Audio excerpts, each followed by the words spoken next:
Hi everyone, it's Erin from the Herrick District Library here for another baby story time with you. This story time is designed for those of us who are expecting infants in our life to about 18 months or so. After that, I'm going to have you check out our toddler story times. They're a little bit different and it's a lot more about doing things independently. For this one, this is a lot about caregiver engagement. So it's all about you and your young child doing things together to support early literacy work. Grown-ups, I know that we love it when our little ones want to do things with us, but sometimes they just don't. And my whole goal is honestly to teach you these songs and rhymes and have you do them over and over again with your young child at home. And the whole point is that we really want this to be fun.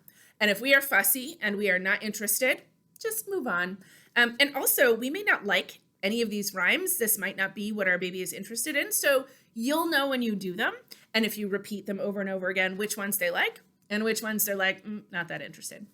So if your baby is fussy, feel free to turn this off and join me when it's a more convenient time for you. Otherwise, you can hang out with me for the next 10 minutes and I'll teach the rhymes to you. So last week, we talked a little bit about body awareness and how it helps us learn vocabulary, that things have names, right? The world is full of all these words and they have meaning. So body awareness is a great way for them to connect it to themselves. We're very interested in ourselves. And it introduces us to new vocabulary. So for this one is one you can do on a changing table or on a bed or if we're getting dressed or something like that. But really, you can do this one anywhere. The important thing is that you're going to be able to indicate their eyes and their ears and their nose and their mouth. This is another one where it didn't really have a tune and I just made one up. Singing can really help children hear that words are made up of smaller sounds, and that will help them when they are getting ready to read. So here's how this one goes. Two little eyes to look around. Two little ears to hear a sound. One little nose to smell what's sweet. And one little mouth that likes to eat. Yum, I like to eat, right? This is our sign for eat. Just like that, like we're putting things right in our mouth. Let's do that one again. Here we go. Two little eyes to look around. Two little ears to hear a sound. One little nose to smell what's sweet, and one little mouth that likes to eat. Great job, friends! So those of us who are old enough, you were doing it with Miss Erin, and those of us who are younger, grown-ups, you're going to do it to them. So they would be laying on their backs and you would be doing it to them, or they might be sitting up and doing it with you that way. This next one is a finger play. This is one that our little ones are not going to be able to do, except we as grown-ups can do it to them, and it will help with eye tracking, which will make their eyes strong if they're following your hands.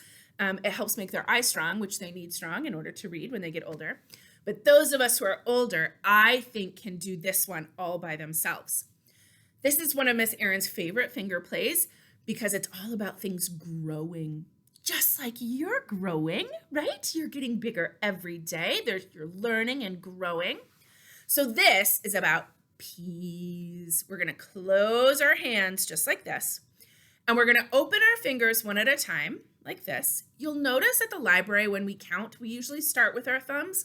And that's because, especially those first three, this is harder to do. And that means that our muscles are working, and these are the ones that we need to be really strong in order to grip our writing utensils when we get older. So we're going to make our fists like this, and we have our 5 green peas, okay? So I'm going to do this one twice. Here we go. 5 green peas in a pea pod pressed. 1 grew, 2 grew, and so did all the rest. They grew and they grew and they did not stop till one day that pea pod just had to go pop. Oh, I love that one. It's just so fun. We're actually acting out all of that growing, and then that pop at the end is very fun. So if we have a baby, you're going to be doing that for them. But if we're old enough, I think we can do it ourselves. Let's do that one again. Can you make your hands into fists like this? We're going to do both of them this time. Here we go. 5 green peas in a pea pod pressed. 1 grew, 2 grew, and so did all the rest. They grew and they grew and they did not stop till one day that pea pod just had to go pop! Just like that. Oh, great job, friends. Good for you. So you're doing lots of strengthening our fingers when we do that ourselves. Grown-ups, if you can model that counting for them, they are more likely to do it if you do it. And so you can incorporate that into any sort of counting that you might do. So this next one might be useful. This is another one that's, it's just a rhyme. And it's great for context. This is a great one that we can do maybe with some older siblings when we're in a car and it's raining. And we can talk about windshield wipers. We don't know what windshield wipers are, right?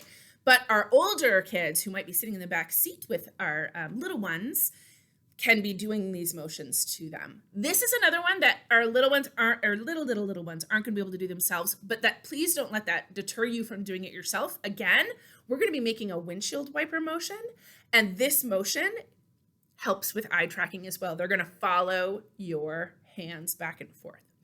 So here's how this one goes. Windshield wipers, windshield wiper, what do you do all day?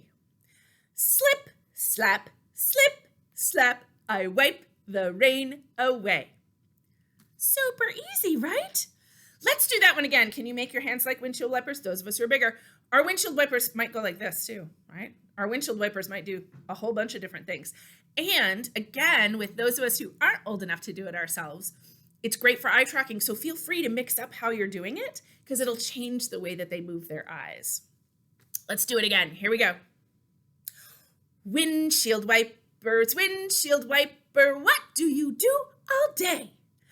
Slip, slap, slip, slap, I wipe the rain away. Great job, friends. This last one is a traditional nursery rhyme. It's hot cross buns. And I have turned this into what I call a cross the midline rhyme. When we cross in front of our bodies like this, this also happens when we're learning to crawl. We do that bilateral motion. It actually strengthens the connections in our brains. So one side of our brain is talking to the other side of our brain. It strengthens that connection. And that's a really useful thing to help kids get ready to read too. So for this one, you will have baby on their back, or they can be in front of you if they're sitting up by themselves, and you're gonna manipulate their hands, their arms, so that you're gonna cross them for them. So if they're on their backs, you're gonna gently cross their arms. Do not force it. If our arms are not going in, then now is not the time for this one. Just wait until we're more relaxed and more ready to do it. So if we're old enough, we can cross our arms like this, and we're gonna tap our laps, just like that. But Miss Erin, so I'm gonna do it twice. The first time I'm gonna do it as if I'm crossing a baby's arms. And then the second time I do it, I'll pretend I'm a big kid just like you. Here we go. So we're baby on their back, and we're just gonna cross their arms like this. Hot cross buns, hot cross buns. 1 a penny, 2 a penny, hot cross buns. Give them to your daughters, give them to your sons. 1 a penny, 2 a penny, hot cross buns. That's all it is. So moving our arms, just getting that motion down. For our little ones, you can cross them up here, you can cross them this way, however their little arms want to move. Those of us who are big kids though, can you cross your arms in front of your bodies just like this, like Miss Erin? And then can you tap your knees like this? Or your laps? Just like this. That's all you have to do. Can be hard, can't it? It can be. It's our brains working really hard. Here we go. Hot cross buns, hot cross buns. 1 a penny, 2 a penny, hot cross buns. Give them to your daughters, give them to your sons. 1 a penny, 2 a penny, hot cross buns. Great job, my friends. Nursery rhymes can be a minefield. There's a lot of language that we either don't use anymore, but also nursery rhymes have been proven to help kids get ready to read. So I will probably include some as we go along. And we also have a lot of great collections here at the library if you're interested in checking out some other nursery rhymes. Hope you enjoyed this one, friends. We'll see you next time. Bye-bye.